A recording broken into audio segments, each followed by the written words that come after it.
अनुष्का विधि महाविद्यालय, जहां मिलेगी आपके लॉ करियर को नई दिशा।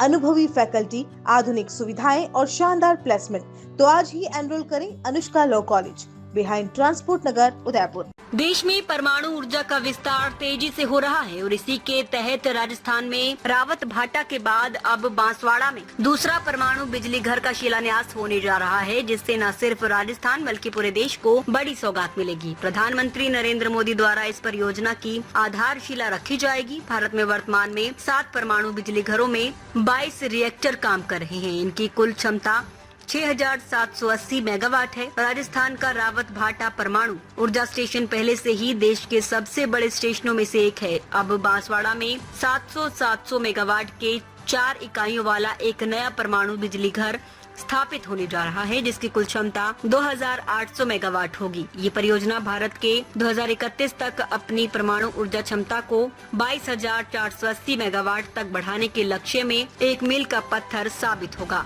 इस परियोजना से ये परमाणु बिजली घर स्वच्छ ऊर्जा का एक बड़ा स्रोत होगा, जिससे कार्बन उत्सर्जन कम होगा और जलवायु परिवर्तन से लड़ने में मदद मिलेगी। ये भारत की वैश्विक प्रतिबद्धताओं को पूरा करने में भी सहायक होगा। साथ ही इस परियोजना से बड़े पैमाने पर रोजगार के अवसर पैदा होंगे। अनुमान है कि इसके निर्माण और संचालन के दौरान 5,000 लोगों को प्रत्यक्ष और 20,000 लोगों को अप्रत्यक्ष रूप से रोजगार मिलेगा। यह आदिवासी बहुल बांसवाड़ा क्षेत्र के युवाओं के लिए एक बड़ा अवसर होगा। वहीं इस परियोजना के लिए आवश्यक आधारभूत संरचना जैसे कि सड़कों और परिवहन नेटवर्क का भी विकास होगा। इस क्षेत्र में समग्र आर्थिक गतिविधियां बढ़ेंगी और जीवन स्तर में सुधार होगा। इस बिजली घर से 2800 मेगावाट बिजली उत्पादन से राजस्थान की ऊर्जा जरूरतों को पूरा करने में मदद मिलेगी, जिससे राज्य की अर्थव्यवस्था को मजबूती मिलेगी। विश्व में अमेरिका जैसे देश परमाणु ऊर्जा में अग्रणी है। भारत भी अब इस दौड़ में तेजी से आगे बढ़ रहा है और बांसवाड़ा परियोजना इस दिशा में एक महत्वपूर्ण कदम है। 2036 तक पूरी तरह से चालू होने की उम्मीद के साथ यह परियोजना बांसवाड़ा को सिर्फ एक जिला नहीं बल्कि देश के ऊर्जा मानचित्र पर एक महत्वपूर्ण केंद्र बना देगी।